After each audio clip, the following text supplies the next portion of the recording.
We're back. T.A. Mahoney, Tales from the Darkside. I brought my weirdo buddy Carl. Yep. How you doing, Carl Hancock? I'm pretty good. Glad to be here. Carl Hancock is a big part of our life around here. I've done a lot of growing with him. 25, 30 years of friendship, business in Tampa, helped Tampa out, done some different stuff, and really enjoyed it. But you know, today and I had you on here before. We did a lot of talk, laughing. And we did a lot of laughing. Carl's a jokester. Not me. If anybody knows him, he's jokes. And you know what? I'll be the first to tell you. Everybody calls the flim flam and all the stuff I do. You see me tying people up on boats and putting bait in pockets. Oh yeah. Carl is the originator. I'm disagreeing with that. All right, what I want to talk about today, we'll start this one off with names. Like, you know, me and you've known each other a long time, and we've given a bunch of names. And we're going to go through them names tonight. Yep.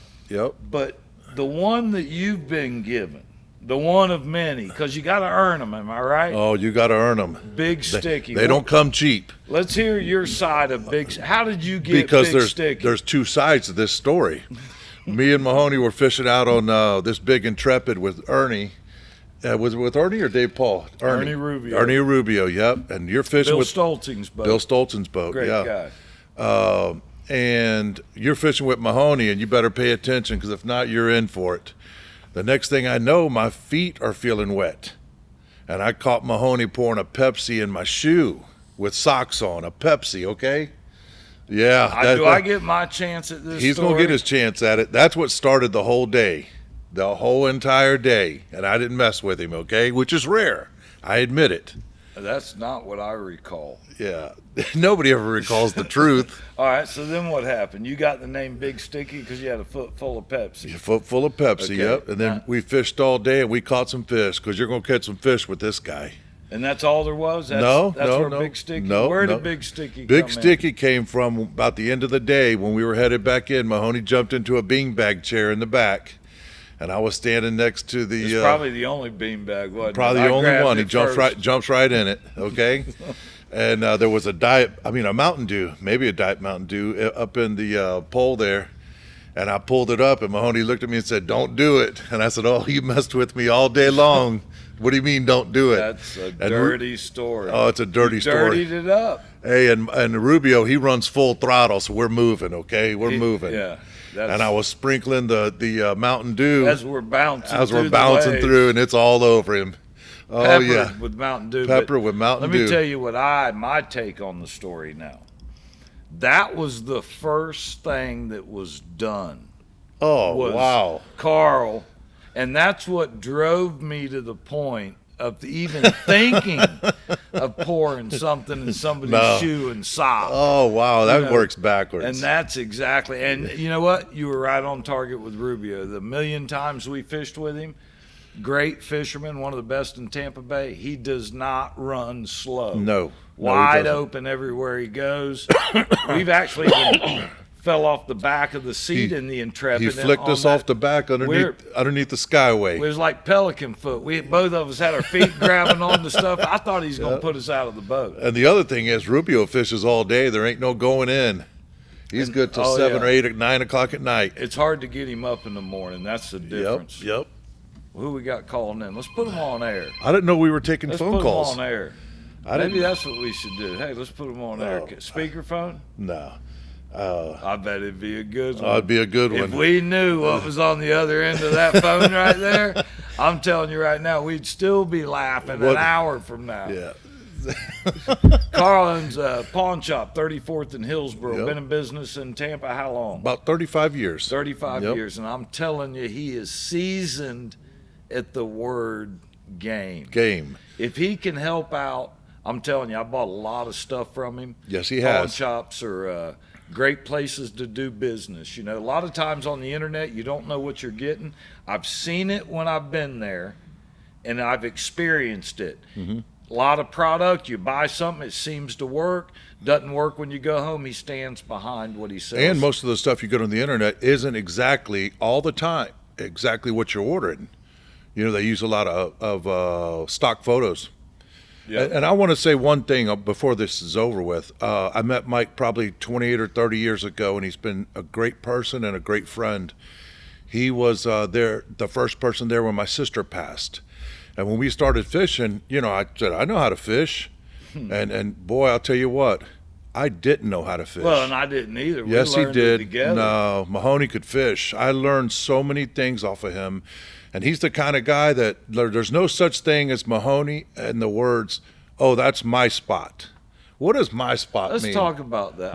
That's my spot. You're fishing on my spot. Your buddy ain't going to get mad if we mention his name. No, go ahead. Come on.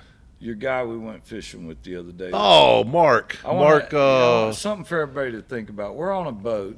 He starts snapping pictures of Mahoney.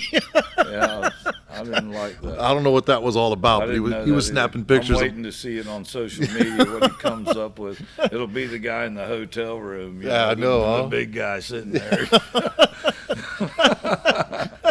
I'm probably the only one that knew that picture anyway. But what was he saying about, and this is something we talked about earlier, Mark Feewox was here at the store when we were open earlier, and we were talking about it, and there was a time where we were in Louisiana. You've been there before with me, and we were catching mango snapper.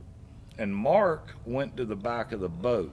And Mark went to the back of the boat because that's where Mark saw me catch the big mango, which I learned from Brandon Ballet. He's the one that showed me. And I learned it from him because when you first anchor up, if Mahoney throws to the left, throw to the right because he's just trying to get you over to the left. I get them all over there. Oh, they all cast. That. It's called bayou fishing. Mahoney invented that.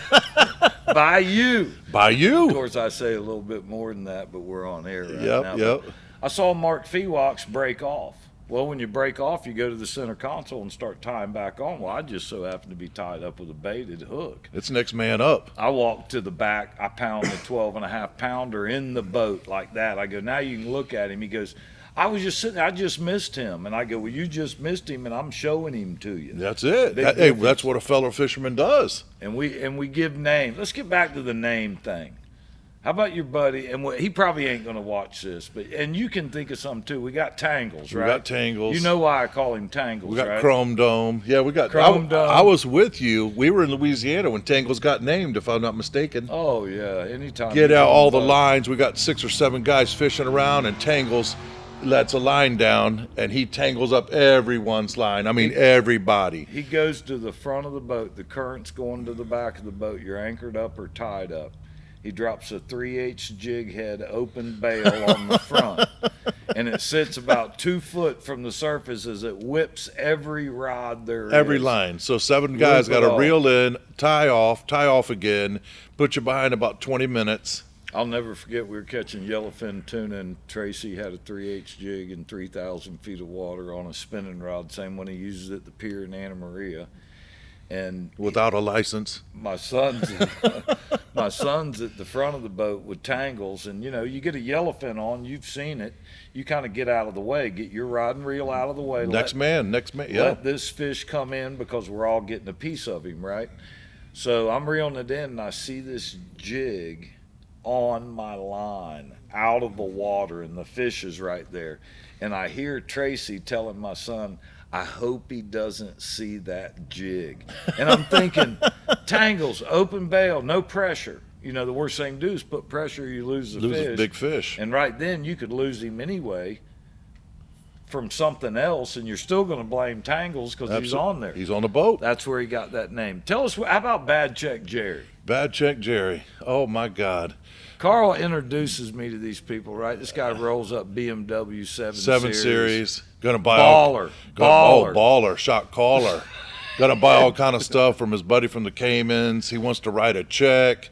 Mahoney calls me and goes, yeah, man, the guy's a great dude. He's this and that. Oh, what a mistake. Ain't got a license. Address is out of state or something, and he's riding for the Cayman Islands. He made it good, though. Yeah, he made it good. Bad Check Jerry. And you know what? The guy's probably got more money than all of us put together, but we still call him Bad Check Jerry. Because that one time, it just lives with you, doesn't it? It's going to stick. Around here, it's going to stick with you. How about Chrome Dome? Chrome Dome. That's old Bob Shaler. Bob Shaler. Yep. You know, the funniest thing I ever did to Bob, he was over there. He had some young kid he was fishing with every day. We always worried about him. We didn't know if he liked girls anymore or not. But he was over there with this young kid, and he's wading every day. And, of course, we know he's catching fish, right? Oh, yeah. Because he ain't communicating. He ain't talking to us. So that's when you know a fisherman's on fish. When they go, Mom, yeah, with the I have no signal or my phone didn't ring. Straight to voicemail. Straight to voicemail. They ain't wanting to share nothing. While we drive up over by Fort DeSoto, and his favorite spot, I'm going to give it away. I don't even care. It's out towards the pass from Fort DeSoto boat ramp. You go to that next island, pass where you... And get back, yep. And it's a nice drop-off, and then big snookers stacked. I bet you're stacked in there. Right now. Right now, they're probably pounded in there. Big bait, and walk your way down. When we see Bob's boat anchored up, were you with us that day? Yeah, oh yeah. With Rubio. Yep. We were in another boat that Bob had no idea that me and Carl were in this boat. And he was off with his USF friend, and we pulled up to his boat and got out and started grabbing rods. We were crouched down. You should have seen old Chrome Dome. Running through the water. It looked like a Sasquatch coming through the water. I couldn't believe it. Saltwater Sasquatch. That was. Let me tell a story about Venice, Louisiana, because I was fortunate enough to be invited to go there through Mike. And, man, we caught some fish there, boy. Too many to count on every trip. So it was like the end of the day, and we had a fish box slap full. Man, we couldn't get another one. Mahoney had just caught like a 70-pound cobia. We got him up in the boat and got him in the fish box. We're tired, sunburned, salty. I mean, we're done. He's still fishing.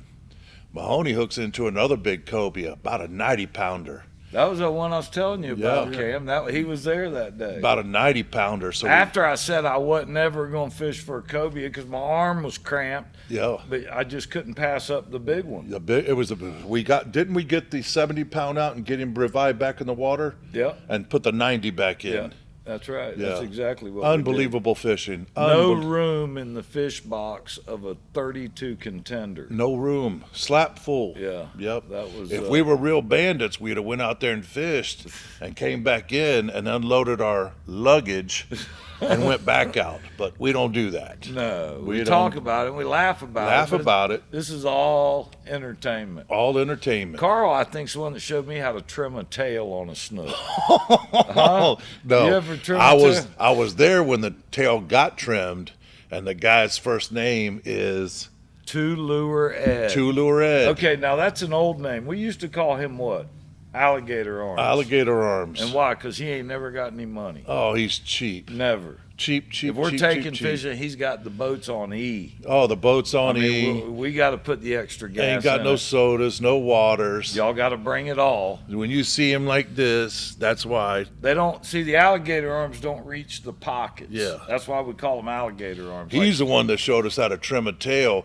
And he said, what happened in that? We were down in Boca Grande. Yep. And he said, let me see if I got it right. How you make an illegal snook legal. Give him a haircut. Me and Mahoney looked at each other and go, what is he talking about? How do you make an illegal snook Eddie's legal? Eddie's going to love this one. And then he broke some scissors out. And well past statute of limitations. Well past statute. Well, the reason what really threw me about it was I'd caught one the day before and we weighed it in. Yep. And it was 33 and a half inches and it weighed 14 pounds. Yep. So next day, Eddie's all in my mailbox where I caught that snook, and Typical. I had to go somewhere else. He was all beat me to my own spot and then want to brag about it. Well, he tells me on the phone, we call each other because we're fishing as a team. He tells me he's got a 17-pounder. And I'm thinking I was a half inch shy of the limit, and you've got one 17 pounds. Yes. So how big was it? From 14 pounds. Right. And I said, what's he measure? And he says he's 33 and a half. He's legal. He's legal. So me and Carl go over there, and I got a snook right here, and I hope it's in the picture. But I'd call him a bobtail snook. Yeah. Eddie took him to about there, so all that was gone. Thing couldn't even move. Yeah, if you wanted to put him back in the water, he wasn't swimming. No. So Eddie, you trim that tail. Now, if you listen to Eddie, it's big flim flam. Oh, yeah. It's almost like what you were saying about Big Sticky, because you done flipped that story all the way around. I'll tell you that right now. That's he flipped that one. I got sticky first thing in the morning. Cold Mountain Dew before daylight. That ain't even the truth. Rubio riding 45 miles an hour, and we're supposed to be looking for markers. Yeah. Ain't got a light on the boat. He turns them off because he loses night vision. And we're just screaming out there. Rubio. That's something, isn't it? Hey, he's a hell of a fisherman. He's salty. You know, you've seen the difference. There's people out there. I had Mark Feewox a few weeks ago on the podcast, and there's people that do it for a living, and there's people that's them. Yeah. And, Rubio's definitely top of the list. When you got to overlook a lot of bad to see that good. Oh, a whole lot of bad. Rubio, he don't like early morning, but he don't come in at. I mean, you got to start throwing bait in the water. Hey, I've been with Mahoney and him, and Mahoney said, "Hey, look, bro, it's 8:30. I got to go, man." We started at 4:30 in the morning. Yeah, I got to go, man. I got to go. It's time to go. It's just like he's stretching out Rubio, just ready for the second half. Yeah, we've caught a lot of fish with him. A lot of fish, man. Snook fishing, red fishing, all over Tampa Bay. Hey, Mahoney about 20 some odd years ago, and I got a couple of big pictures in the pawn shop when we caught all those permit, where we were catching permit after permit. That's this time of year. We were slamming the permit. I'd never caught permit before on pass crabs. We used pass crabs. And do you remember where you were catching them? Somewhere out of Fort DeSoto, out of Egmont, and I don't know how deep. We weren't deep, Mike. Those artificial reefs. Yeah, artificial That's reefs. where they are over there. And if you've never caught a permit, you're missing out. Well, and that's one of the fish. The greatest thing about this coast, there's so many fish varieties to choose from. Yep. Snook, trout, redfish. I mean, you can't beat that right off the bat. We got great fishery there, but the permit and the triple tail and the cobia and the mango snapper and all the grouper and the pelagics. It's it's incredible. It's nice to live here for sure, and we've experienced a lot of that fishing. Oh yeah, we have. You don't like going offshore as much, but we've put our time inshore. Yeah, on some bad days. I remember one day when I got I think I got my pistol stolen. You sure did, on the Gandy, and it was raining. And I'm parked by the fish cops. I'm parked by the fish cops with a gun in my truck, locked, and my truck gets broke into. I'm the only truck at the ramp. Yep. Probably one of the worst days of the year. And it was bad weather. And then another time when we caught gags at the ramp, we had your two nephews out fishing. Beautiful sunny day. 6-7 hours on the water trying to catch grouper, not one. Yep. And then we ended up, the storm came in, and Mahoney said, "Hey, I'm going to take my nephews back to the truck." So we sat there at the ramp. Mahoney put a bait on, and the first fish was a keeper gag. We caught 2 keeper gags at Fort DeSoto ramp. Yep. And been out there 6-7 hours fishing for them and ain't caught one. Yep. Then I was ready to go grouper fishing at the ramp every day. I think we took a live well over there, and of course they ain't a real fan of that, so you got to be in and out of there pretty quick. I'll tell you that I think night fishing at them ramps, you're going to come with some fish. I know Gandy ramp. Big snook. The problem though, Carl, really to catch them big fish, in my opinion, you've been with me where we've caught them, is to be in that boat and to get them away from there. What makes it so hard at the ramp is you're right there on top of them. They got you. They got you. If they break want you to, off, The best way is, like you said, get up on the ramp, cast your bait in there, and then idle. And when you're on, back it into reverse and pull away from the ramp. And if you can see them, pull up there and shoot them with a pistol. They float belly up, scoop them with and then get them in the live well. Yeah, then give Carl the gun and let him get rid of it. That's what we did the other night. We went out on the boat I have, and the running lights were malfunctioning. And Mahoney, we got back to the ramp, and Mahoney jumped off the boat and followed me. We left a mark on there, so if the fish police came up, say, "Hey." And they were out there running. Oh, they were out there. And the only reason why they didn't get us, we'll get back. We'll talk about that story after the break. How about that one? We're going to take a break, Carl. We're going to be back to talking. Good stories. Great stories, man. Tales from the dark side. And thanks for tuning in. Yeah, we'll be right back.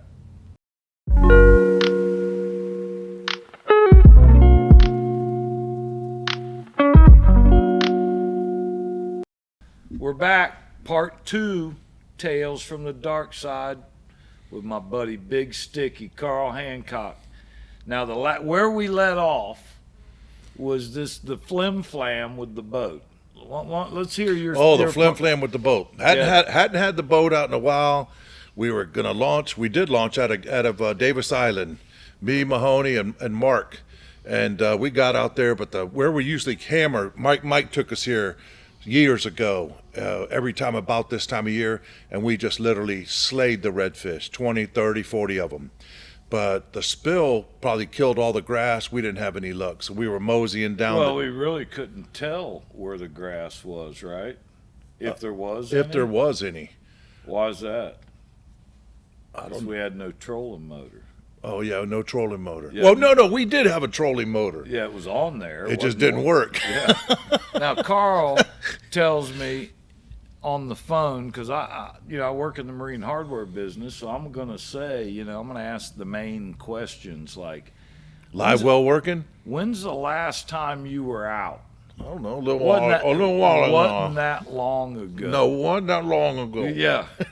Did the trolling motor work? Yeah, everything's good. You have it plugged in? The trolling motor did work. All right, and anybody out there, I may lose some people on this, but on a charging system, okay, you got 3 batteries, and they're 3 12-volt batteries that make up the 36-volt crossed. So the way you charge them is not in 36, but 3 12-volt charges. So when I'm prying into Carl on how this thing's been set up. Hey, keyword prying. A guy, okay. a neighbor on 34th and Hillsboro told him how he could wire a golf cart charger to a 36-volt trolling motor system. Yeah, but on both sides. As long as you hit each one that these 3 batteries are going to charge, it makes sense, right? Did it work? No, it did not work. Did not work. No. So we had no trolling motor. No. And then I said, well, let's go up by Harbor Island, Gilligan's Island, right? There's a lot of docks there. You can shut the motor off. We can get in a few casts, start the motor back up and go again. Well, sun's going down because we went late afternoon, right? That's when the bite was supposed to be. That's the thing about Mahoney. 3:30, 5:15, he don't care. He'll pull the boat out and go drop it in. You know why? Most of them are getting off the water. That's right. Most of them want to go. There's guides that got alarms at 2:30 that tell them to go home. Yeah, that's it. What do you mean? We just got it. It trips over. We got to go. Yeah, offshore trip. The alarm goes And off. Coincidentally, those prices have doubled. Yeah, and they're coming home 3 hours early. That's right. Yeah. So we're over at Davis Island. We're going to fish the river, mouth of the river, early spring. Turn your lights on. Carl looks at me. Lights? What do you mean by lights? You need no lights. So what did we have? We had an anchor light. Yeah. Maybe. Yeah, we had no running lights. No running lights. Doesn't even know what switches the running lights. Yeah, they probably ain't been used. They've been mislabeled. The guy mislabeled them over from Hillsboro and 34th. He mislabeled them. Dax is his installer. Yeah. Yep. So and the other guy with biscuits and gravy, right? Biscuits and gravy. So anyway, we have no running lights, and I'm not sure about the no wake zone because they change it, right, in March or something, where you can run. So I just kind of rolled the dice, and it seemed like over there on Marjorie Park where the Coast Guard was, they were hustling to get to the boat, and I don't know if it was necessarily me or if it was somebody else, but we had stopped, and they went around us. Yeah. The only thing that saved us, was the guy in front of us that didn't have no lights either. Yeah. I think we were probably next in line. See, when I saw them pulling out, I thought maybe it'd be a good time to go over to the seawall. So we went over to the seawall just to be courteous to the Coast Guard, and the Coast Guard might not have seen us and kept going for the boat in front of us with no lights. Right. So once we saw blue lights, I felt like the best thing to do would be to get back to the ramp as quick as possible. And get off the boat. So I got it on a plane, no lights, and before anything was really noticed, I was almost back to the ramp. I pulled back in there, I tied up, jumped off the boat and went with you. Yeah, and we And left Mark on the boat. And I remember halfway down the dock, Carl goes, "I can get the truck. You don't have to come." And I said, "I don't want to be near the boat with no lights on." We left Mark in the boat Mark's with no in the lights. boat. That way he can get the ticket. He didn't know any. He didn't know any better, and he'd never fished with Mahoney before. And Carl knows when Mahoney's going somewhere, I'm following. Oh, There's yeah. a reason why he's going somewhere. That was like years and years ago, and he's a great guy, Dave Marquette, probably Oh, yeah. the best fisherman in this around. He is, and I never knew why Mahoney wanted to jump on the back of the boat in a tarpon on a tarpon trip, and put me on the front. You found out, didn't you? Oh, I found out quick. You know, Dave's a lot nicer now, but he used to be pretty high strung, and I took Carl out there. Carl was on my. I was just thinking about this. My first alligator hunt. Yes, we went were. with, Yes, we were. Mark Edwards and Rusty Tanner. Rusty Tanner. Yep. Learned how to alligator hunt. Lake Hancock or Hatchinahaw? That was a crazy night. That was a wasn't it? crazy night, man. Never done anything like that before. First time for me. That was me too. First time. I'll never forget. I had a brand new boat, if you remember, Yeah. tunnel boat. Tunnel boat. And I asked him. I said, "Hey guys, I don't have a problem taking my boat, but is the boat going to get bid, or is anything going to happen?" "Oh no, won't happen." And if you remember that night, Oh yeah. No, it didn't happen, right? that 12-footer, we had to shoot him 3 or 4 times. 3 or 4 times. And every time he bit the boat. And one time I think he grabbed the rub rail and did the roll. Yeah. And just pulled all the rivets out. Oh, It he was a big one. He was a big one, and yeah. that was the first time I had ever done it. Yeah, And me too. Yeah, that was was it Lake Hancock or Yeah, Hatchinahaw? Lake Hancock. Lake Hancock in Polk County. Yep. Yeah. Now we've been over there to Hatchinahaw also with Gifford. You've probably With been Gifford, with him yep. there, but Mahoney's got a good buddy named Hatchinahaw. yeah, he got that name too. He's got a long name, so we just converted it. That's what we were talking about earlier. Names. What else? What other names do we got? You know, Ernie, Captain Ernie Rubio. We've been talking about him. I kind of gave him the name Pelican Foot. I was in his Dorado one day, and I was running the boat, and he was catching bait at the bridge, and it was typical 4 or 5 foot seas at the Skyway, and the wind against the tide, and he was standing on that gunnel throwing a 12-foot net. And Oh, yeah. I guarantee he had a pelican foot holding on to that gunnel so he wouldn't fall Oh yeah. out. You remember in Louisiana when Rubio was with us, and we're in rough stuff, and he's up tying lines off and tying hooks on. Oh, yeah. We're bouncing around, and it's nothing to him. Had a good time and a lot of fish, that's for sure. A lot of fish. What other names we got? Who we got? I know there's gotta a be more. basket full. You know, you go to Two Lure Ed with alligator arms. He's got 2 lures. Two Lure Ed and alligator arms are real similar because we were out there fishing one day, trolling for grouper, and he was 1 shy of his limit. They just started hitting good. There was 3 of us out there, 3 different boats, and he was 1 shy of a 2-man limit, and he was going home. And I'm like, Hey, Ed, Mahoney don't leave unless the limit's reached, okay? yeah, it's not, what do they say? Catch your limit. Yeah. Don't limit your catch. Don't limit your catch. Yeah, catch your limit. So- And you know what? I fish very, very little as far as daily goes, right? I may get in once or twice a week, so I'm really not even, if I catch a 1-day limit, that's not really putting it on them. No, You know, no. I was even wondering about this silly red snapper thing. If they gave us 45 days, Carl, let me get your take on this. They give us 45 days, that's 2 fish a day. That's 90 fish. Am I right? Yeah. Is it okay to just go 2 times and get your 90? What's the difference? Well, In science, what's the difference? 45 and 45 is 90. 50 and 40 is Gas 90. prices are up. Yeah. You know what I mean? It Yeah. kind of shorten the curve. Get your limit and be done. Get your limit and be done. So you're on the same take I am. I'm on right? the same take as you are. So 2 lure Ed's out there. He's 1 shy of his limit, and he's going in. And my mind's working hard. He couldn't humble himself to ask me for a plug because I always tell him, buy more than 2, man. You break 1 off, you only got 1. Yeah, yeah. You know, fish are biting.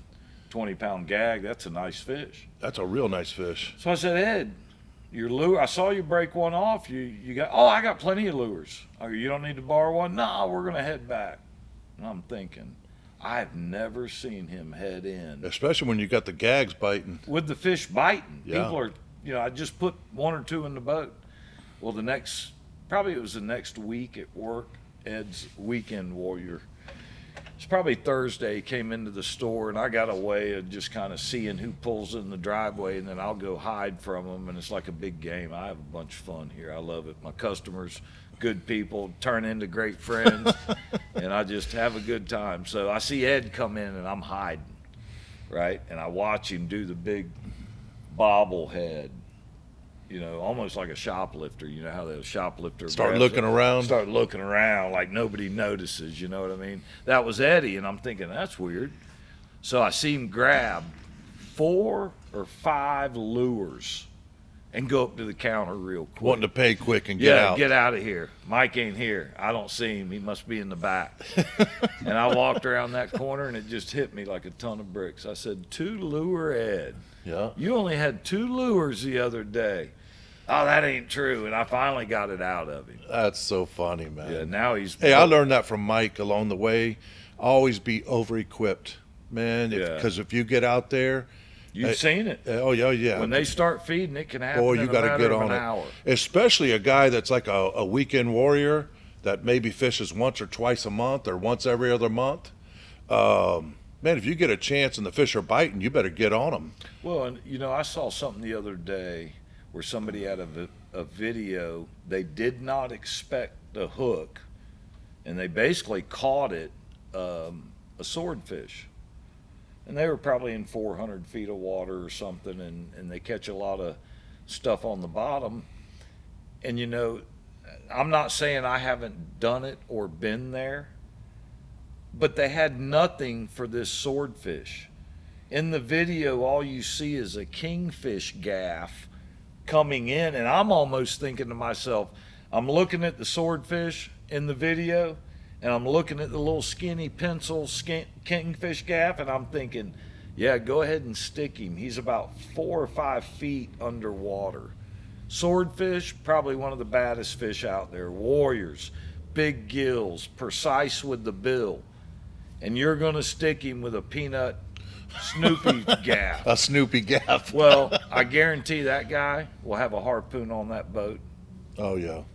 Till the end. You have to, and it's the same way Hey, with especially us. when you're out there and you get them start biting and you're under-equipped, or you don't have enough lures or enough hooks, or you're not a good way to go. Carl, Because we've been on 1,000 sunburn trips, yeah. trips, had a great time during the day, ate a great lunch. I mean, had a fantastic, but came home with a sunburn. They weren't biting that day. it happens. Yeah. You know what? And I was saying something earlier about that. When I have one of those days, it motivates me for the next day. Oh, absolutely. It's like I go deer hunting, and I sit in a stand. I'm in Canada. I don't see anything, no deer.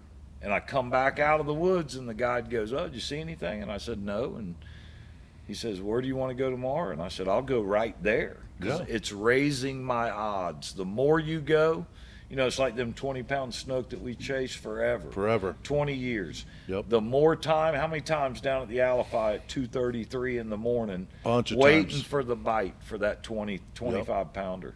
Back then we had Giants Camp over there. We'd go over there, Giants get a Camp. Cannonball burger. Big Cannonball burger.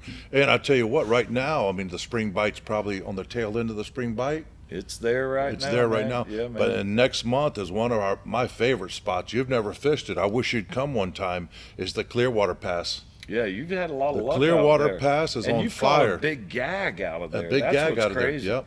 And the Clearwater Pass in June, the end of May, July 2nd. It ain't. We tried everything. If you're in there, the humidity is so tough that time of the year in June, and we've caught more monster snook, 38 inchers and 39 inchers.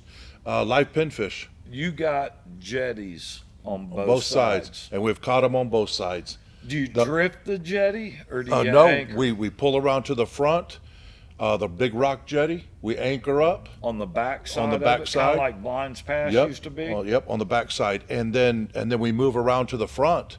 We've caught them on both sides, but more on that rock jetty in June. More on the outside. More on the outside. Yep. Not up by the bridge itself. No. But there are a lot of people that fish around the bridge there. I've seen them over by Shepherd's pretty Yep, close. they've got to be. They got to be biting somehow. There's just too many fishermen, and especially when you see fishermen on a Monday night or a Tuesday night. Now, are you going to have your boat ready for us to go over there and put the big one in Yes, the I boat? am. How are we going to hustle him out of there? We're going. Oh, you're going. You got compartments? I got compartments. Yeah, we'll throw him up on the Remember, shore. we're just kidding. We're just joking, but throw him up on the shore. Go around and get you. You'll have a rider there. He's a rider. Yep. Carl likes having fun and big jokes. Get over there and see him, 34th and Hillsboro. I appreciate that. I really do. I've done a lot of business with him. He's a straight shooter. What's your phone number, Carl? How they can get a hold of you? 813-238-3600. 7 days a week. Yeah. And let me give Mike a prop too. I mean, a lot of people fish. A lot of people think they know how to fish. Man, this guy's full of answers. Come down here. He's got every sort of equipment and gear. It ain't always easy. Am I right, Carl? No, it ain't easy. Sometimes it's not I want easy. you to learn if that skipjack's got little points on it. He did that to me too, okay? Skipjack. You know what I told him? You know, everybody knows is catching bait in this area. Carl wants to learn. Well, you got to, you know, the best way to teach somebody is to actually experience it, not just tell them. It's like on-the-job training. So, a couple skipjack come in the boat. Everybody knows what that's like. You got to be careful. They'll sting you, numb you. They'll pop you, and they popped me. Okay? So Carl goes, "What's that?" And I go, "That's the best bait for snook. Be careful with it. Be gentle, and put it in the live well right off the bat. Ow! It tattooed me. Hey, watch out! He'll stick you." And he just looks at me laughing. But I've taken a lot from him. Nah, and you know what? He's way ahead. I want to tell the story. It was freezing cold. We were fishing a little bit south for cobia, and Mahoney's got these power plant. Yep, Mahoney's got these Berkeley pumpkin seed eels. So he's got everybody rigged up. Well, mine got a little messed up. He goes, "You got to put another one on." I said, how do you hook it? And he goes, "You hold the hook." And we were going through it like, okay, you bite the tip off. And I acted like I was going to bite it. He went like, and I went like that. He took his eye. And I got a mouthful of Berkeley power bait. Injected bait. Injected bait. Okay. And probably tasted it all day. And you know what? I did him a favor. No, because he'll never do that again. You're right. Hey, you're right. He's right. Now, did somebody else get it back? I'm sure somebody else got it back. Come on. I'm telling you. He's giving it back. He holds the hook up, and he holds like, and he holds like he's holding the Berkeley, and he goes, "Now you hold the hook, and you bite the tip." Because it comes out of the mold. Oh my! I had a mouthful of some chemical power bait. Yeah. And I couldn't get it out of my mouth for like all day and all night. You know, Carl was the originator. He was fishing on my boat one time. Wants to hog the back of the boat, right? That was back before power pole. So you drop the anchor and the boat swings around. You're on the back of the boat. Carl's standing up in the back of the boat. You know, you ain't got. Hey, that was my spot. I had to fish out the side, so I started popping eyes off on him. And as y'all will see on some videos we got coming out, them eyes are a good target. And you know what, Carl? I think I'm going to make a shirt like that. With a bunch of eyes on the back. Solid back eyes, tails from the Darkside be available here. The funny part about that one is we fished all day. And I got in my car and I drove all the way back home, and I got out and I took my sweater off, and I'm like, what is all this? And there was a million eyes on the back of my sweater stuck to it. I said, that damn Mahoney, he got me again. And you know what? The people out there that like jokes like Carl and Matt Clapp and a lot of my other friends, it's like it makes them work harder. Oh, it's fun. You know, man. I could tell we could sit here for hours talking, me and Carl, about embarrassing each other. Don't ever go on an airplane with him. No, it's a bad idea. Yeah, he is not scared to. It's for instance, I was telling Mark that we were with about. He goes, "Well, I don't play like that. I go to fish." I said, "Well, you're not coming with us. There ain't no way." Carl's buddy says, and y'all think about this because he may comment. You break off on a fish, big snook right there, and I got to go to the back of the boat to retie. Are you allowed as another angler to go up in his spot and catch that fish he screwed up on? My book, I'm going there. It's probably going to be, I'm going to pass you as you're coming back to tie. And honestly, how do you feel about that? I feel the same exact way. Mark, I feel the same. Be careful. Don't miss the fish. And if I break off or lose the fish or mess something up, I want you to cast on it. Let's catch that fish. That's the goal of the boat. It's a team effort. We split it up, but we had a good talk, Carl, and I appreciate you coming out, buddy. I appreciate you having me. I love coming here. It's a family-run business since 1946. We have fun. tricks, jokes. Tricks, you shocked, jokes. Doug Westlake, we got a video on social media. Carl had a dog shocking collar, and we just wanted to see how bad it was, and we were able to talk Doug into Yeah, you hold on to What's that for funny is if you ever go up to somebody and you hand them a shock collar, you don't want to say, oh, it's not that bad. It's not that bad, because I think that's what gave it away. And then finally he got onto it. He couldn't get it off. But I had an iPod with some old good songs on it, and I gave it to Mahoney's brother-in-law to listen to the song. Gave it to me. Yeah, oh yeah. We're at the baseball field watching my son play. Carl walks up with an iPod. He's like, oh, man, listen to this. This will bring you way back. Old school. So I'm like, what do? You put it in your ear, you hit the button, it shocks the crap out of Oh, it. it's not playing. Got to touch the button. When you press it, it shocks. So then we take it out and go to my brother-in-law and set him up. Old Woodkey, Woodkey got it. And got Yeah. it quick. I've seen him at the pawn shop. He's got an electric pen. So you got to sign something, right? So he hands you the electric pen. Ow! He goes, oh, sorry. He grabs the pen and hands you the same one back. Hey, And my employees used to do me like that. They'd set it out at night. I'd get there in the morning and everything, not paying attention. And I'd pick it up and then I'd press it. God almighty. They rigged it on me. 34th in Hillsboro, Mr. Money Pawn. Thank Look you. him up. Carl, tell him Mahoney sent you. Thank you very much.